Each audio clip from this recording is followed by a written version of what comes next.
Cobalt Blue. Remember that name?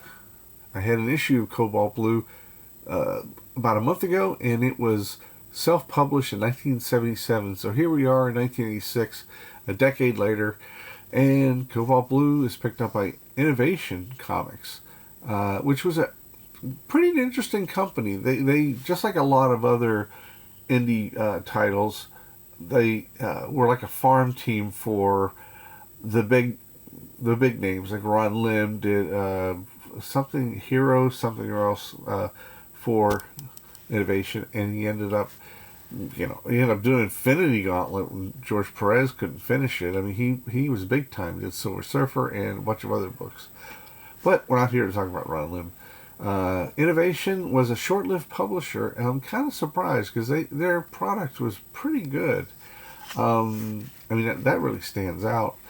My theory with a lot of indie books at the time was that they were always more expensive because they had better production values, and that kind of put them off from Marvel and DC readers that, they can get more comics if they get those.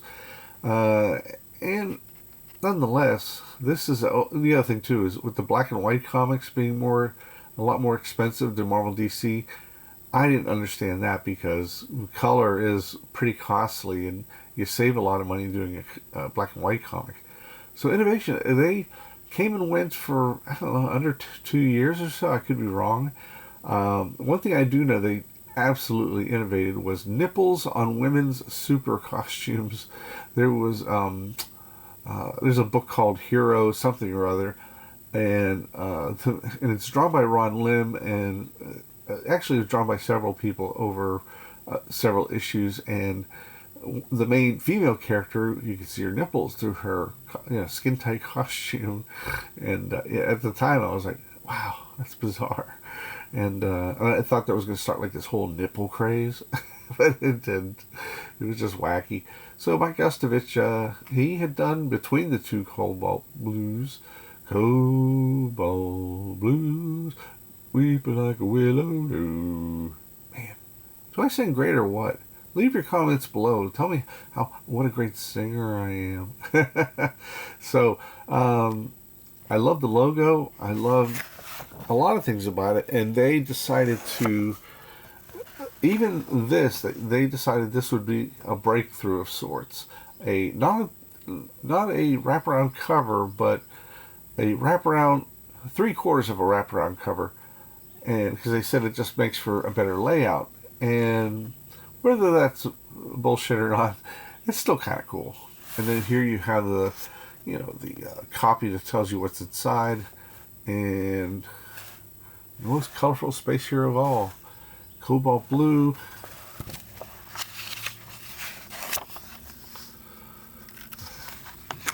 Love that building in the background. Really nice stuff. Uh-oh, some jagoff's racing his car down the street. Hope you don't hurt nobody. Well, Mike Gustovich is the writer, the inker, and the letterer. And Valerie, his wife, is the colors, and collaborating Keith Pollard is the artist. And Keith Pollard is one of those talents you just don't hear a lot of, because he is a super talent. When he took over Fantastic Four, he gave it that John Buscema quality, like the foreshortening, and where somebody gets punched and the bad guy flies towards the reader. Just all these things. He did long runs on Spider-Man, Thor, and Fantastic Four, as well as other books. So I don't know, Oh, and after this came out, Pollard went back to Fantastic Four and did a brilliant job. So this is all mining prospector. He's like, I'm going to get this gold, and these two troublemakers are following him, saying, hey, if he knows gold, then we're going to follow him. So upon hitting the gold, quote unquote, the giant city rises, and that's so beautiful. I mean, that's so, the gutter, which is the center area between the two-page spread, is off. and that's unfortunate, but that's okay, you know.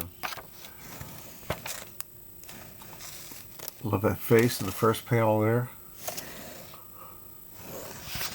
So he goes inside, and Keith Pollard tells us in images more than words why he is an amazing badass of an artist. That more Kirby-esque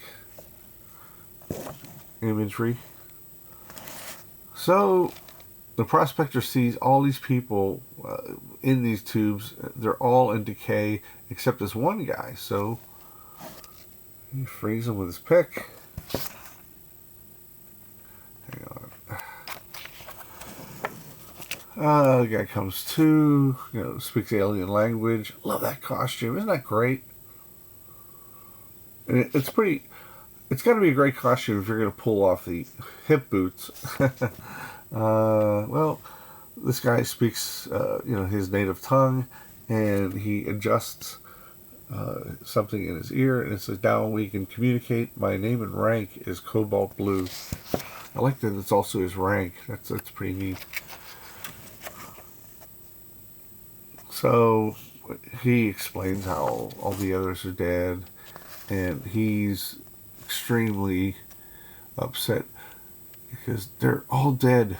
Goldenrod, Redwood, all of them. Oh, by the way, for those of you not in the fashion industry, and I'm not, goldenrod is actually a color used on like a high-end clothing. I learned goldenrod only because I happened to be coming into the room like 15 years ago. My wife was watching What Not to Wear with Stacy Western in London and Clinton such and such. And I thought, that's a cool name. So in my first novel, I used the word goldenrod to describe a shirt. Because I love that name, or that phrase. Wow. Another city arises. So things are getting pretty intense. There is Gron. You gotta kind of do the vocal fry. Gron. I love that. And check that out. Wow. That's some serious... Whoa, man. That's something like most artists, including myself, would do once and then just not show any other part of the robot because it's so damn difficult. And really fantastic stuff. Mike Gustovich must have been really happy to see it published, with a real comic company. What's weird about Innovation is they did do a lot of good stuff, and they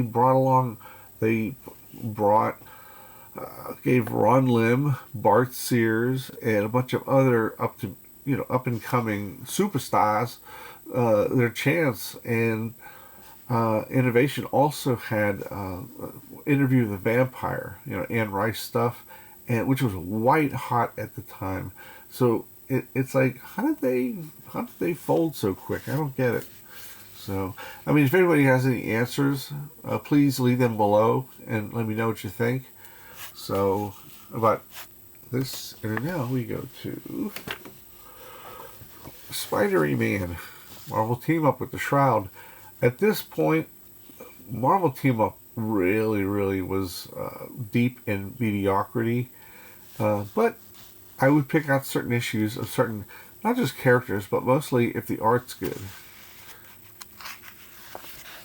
And it's Jerry Bam, and inked by Mike Esposito, who I'm usually critical of because his stuff was kind of flat later in his career, but that's just me being a snob. But Stephen Grant is the writer. He's done a ton of stuff, and I don't know if he's done anything like a run of anything with DC or Marvel, and I could be wrong, but I mean, maybe I didn't read them. But I loved his stuff. He did a couple Hawkeye stories. He did just a little of everything, and it was always good. And then when The Punisher came along in 1985 with Mike Zeck, that's when it really hit. He really hit it big. So you have these two characters, Cat and Mouse, and they work for the Shroud. And the Shroud, his gimmick is he's pretending to be a crime lord so he can hunt down crime lords and take them out, get them, get them incarcerated and worse. So the whole, whoever knows of him thinks of him as a bad guy. I love that angle. I love that angle in Steve Englehart. Dumb pun. Englehart created Shroud for a supervillain team up. His mission was to kill Doctor Doom, which is that's like a big goal. Start off with smaller villains like the Shocker or the Beetle. Anyway, he is blind. His story is very much like Bruce Wayne's. He went up to the Himalayas after working out forever, and they branded him with the image of Kali, and he went back to be a superhero, but his goal was to kill Doctor Doom. Nice stuff. Nice stuff here. So he creates all this darkness, and this was something that was newly established, and I'm surprised I didn't mention it here, but I did an episode on Steve Ditko, one of several, where this incarnation of the Shroud was introduced with Stephen Grant and Steve Ditko, and it was beautiful. It was in Marvel Preview, which was a black and white magazine, and it was a backup story from the Moon Knight issue, and it's just amazing. The black and white graphics. Ditko stuff at this point looks much better black and white. So Spidey sense could tell him where the Shroud is. And his cape works on various levels. He can summon darkness, kind of like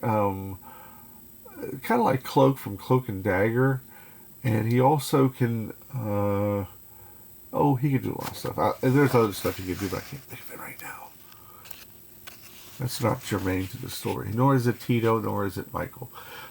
This character called Dancing Macabre. Not to be confused with Waltzing Matilda, which is the, I think it's the, national anthem of Australia. And she can hypnotize people, so. And she dances and hypnotizes guys. A lot like strippers do at Gentlemen's Club. I like how they call strip places Gentlemen's Club. Are there ever any gentlemen in those clubs? So I crack myself up. So Shroud does a great thing. He takes back the darkness, and so it brings in a lot of light. It takes over control of Spider-Man.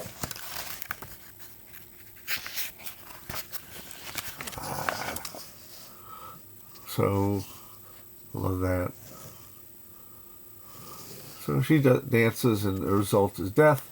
But that's not so, because the Shroud covered Spider-Man's eyes. Really nice stuff. And color hold. Back then it was a big deal. I've talked about this a million times, how they would do this on a separate plate and print them together. So there's a statue, and she knocks it over. Spider-Man busts it up.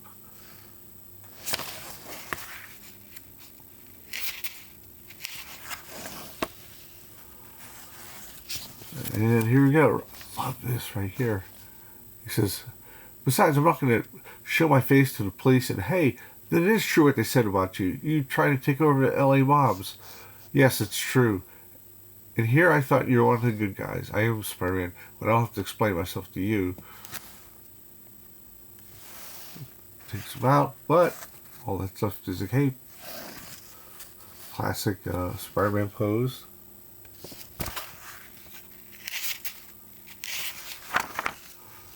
And they meet at the airport. And that's from the iron that they branded Shroud's face with. And he leaves. A really good done-in-one story. It's Milgram. Milgram is interesting. He could do really good covers, and he could do, not that great covers. So, moving on. to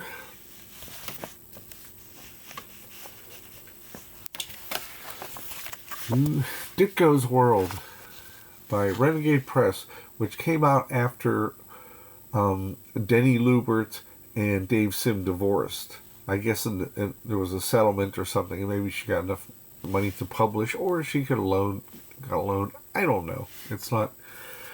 Don't care, but Renegade Press, I think they were the first ones to publish Flaming Carrot by Bob Burden. So Static, he's got this great costume. This came out in 90 or 86 or 7. And I love that layout. And his inks are pretty interesting there. I would have loved to see, like, Ditko ink somebody else in this period. Because, I don't know. It's pretty cool.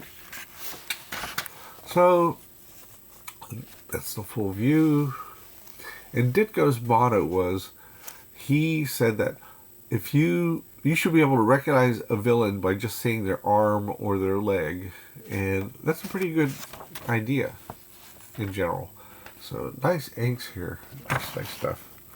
Of course, down here you have the Ditko philosophy, but just for the bottom of that first page. But this is really sharp. I love that guy.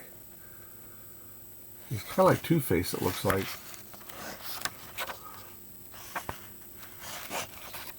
I really enjoyed this story.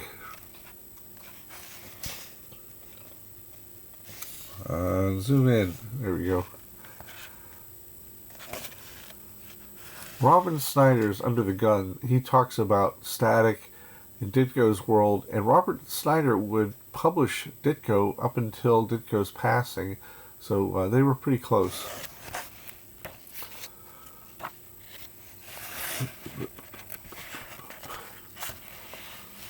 The exploding room. Look at the lettering there. Wow. Sweet stuff.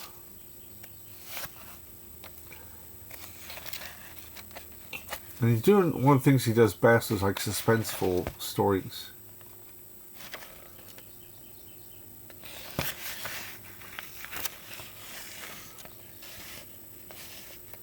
And he ends up in a box.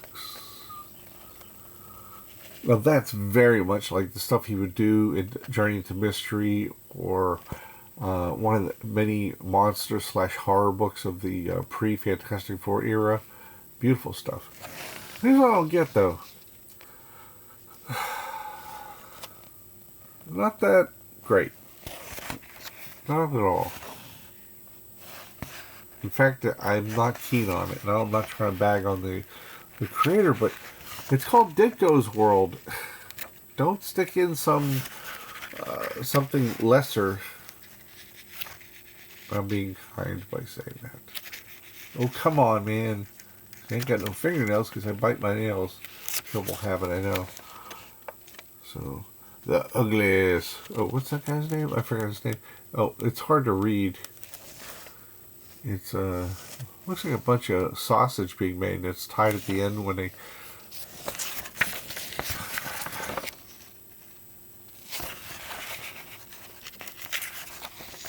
Good stuff. I just hate that part in the middle. That has nothing to do with Ditko. So I kind of think Denny Lubert, maybe she shouldn't have published it so soon, because it's definitely filler. So we got Substance. This ad is in response to the short-lived Dakota North miniseries by, well, not miniseries, it just didn't last but 6 issues for Marvel, where Dakota North was a female private eye, and it says style across the top. So Max Collins decided to go with this instead to kind of get back at them. Not get back at them, that's harsh. Then we go to the kind of generic comic of the early 90s. I am obsessed with collecting Malibu comics because you have some up-and-comers that are really, really good. You have, I'm trying to think, Jeff Johnson, who went on to do Wonder Man, and he did Way of the Rat. for cross-gen, which was just spectacular, and I'm surprised it's not like putting an omnibus. And then also, let me think. I think Casey Jones and some others, but let's get to it. Oh, Tom, shit, I can't think of his name. Denerick. Yeah, I worked with him on a JLA miniseries, and he's doing spectacular work now. Really, really amazing stuff. So the Ferret, after Malibu Comics made a ton of money off of publishing Image Comics for a year, they decided to start their own superhero universe. And the Ferret's kind of like the dollar store Wolverine. But it's still fun. It's a lot of fun. R.A. Jones, who's mostly known as a guy who writes articles about comics and Amazing Heroes and other fan trades. Dean Zachary is a pencil. Jeff Whiting is the inker. I never heard of these two before. But, yeah, it's a good-looking book. There's a lot going on. The color on that costume is a bit wonky. I don't know. It's wacky and wonky. But what I like is there's a lot of action in here.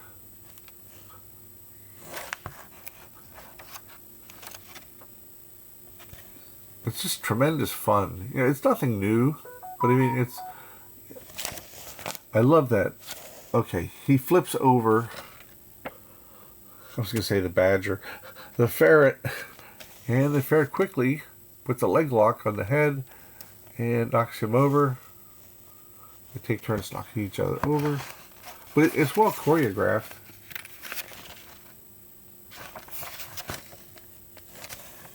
I've never seen this. I'm sure it looks like something that if anybody read it, they would love it. It's very it's kind of Kevin O'Neill style. It's kind of a Judge Dredd sort of look.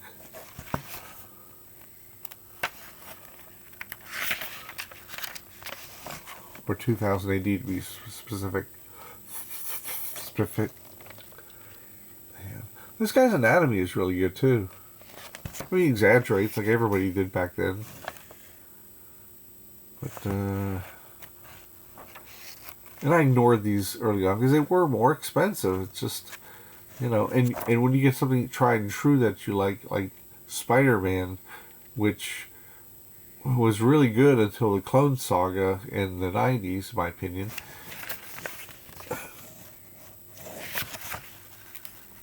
You can still pick up a random issue of Web of Spider-Man, Spectacular Spider-Man, or Spider-Man the Groovy Ghoulies, Hero Illustrated. This was competing.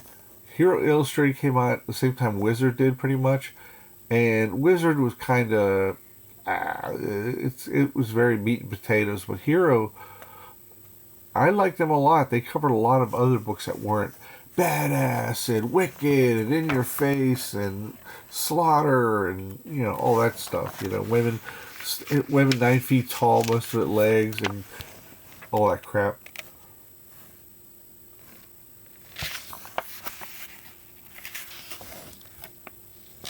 For some reason, it's got broken up into chapters. And Steve Irwin is the penciler. Larry Welch is the inker. David Lamphere is the letterer. Oh, I didn't know he went that far back because I knew him at CrossGen.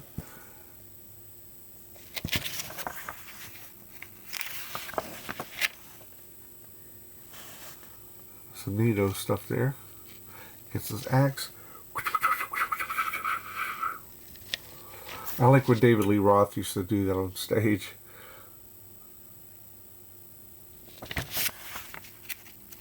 And then he's about to kill him. Lucky for you, dirtball. I'm part of a team dedicated to being merciful. And he sees the head lopped off of his girlfriend. And he says, the hell with it. Makes sense. So, that's, let me know what you think about the Ferret, about the Shroud, about Cobalt Blue, about Ditko's World. Oh, shoot! I didn't even get to the 5th one. Dang. There we go, Marvel 2-in-1, The Thing in Iron Fist. A lot of fun. Kirby cover that was probably laid out by Maurice Severin, because he wasn't big on doing covers that were other books. Starts off, I love this. I love this splash page where he's enjoying a hot dog with his girlfriend Alicia, and I don't know how accurate like the illusion is of looking at a football game, but I bought into it and I still do. It's pretty cool. In the nosebleed seats, but he gets kidnapped, and they pull him up. His coat must be made of like, it must be really, really thick, because to pull someone half a ton up, that's pretty strong fiber. What hit me? I love that. And there is Iron Fist with muscles for days. Look how powerful he's drawn.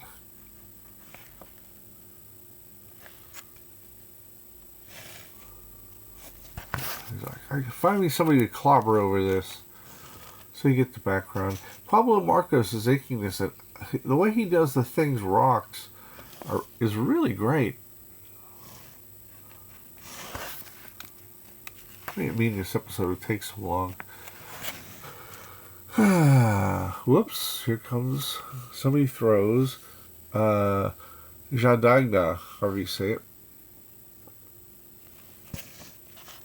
That's amazing there. A lot of people shit on Ron Wilson, but they're only looking at his early 80s stuff, and I'm almost certain that Jim Shooter made that change, because this is really, in my opinion, it's really Marvel and it's really good looking. But when people like Ron Wilson and other artists were working under Jim Shooter, all of a sudden they had 6-panel grids, and every panel was mid-range image. It was like that, and it was disappointing to see that Ron Wilson had to do that, because he never lost his abilities. It's just, come on. Hollow Man. Taste the Rainbow. Hollow Man. Come on. She's OP. People are waiting in the... How about... See, that's the kind of stuff that's just really cinematic. Really stunning. Ooh, why is my voice doing that? Going up and down. And then... some badassery. And again, this is one of the things where you kind of ignore how heavy he is. And it's kind of like, it's akin to like in what is it, Avengers Endgame, when like the Hulk goes up the steps of Tony Stark's house, and meanwhile he would probably destroy the stairs. I think that's right. Look at his back muscles. Sweet stuff.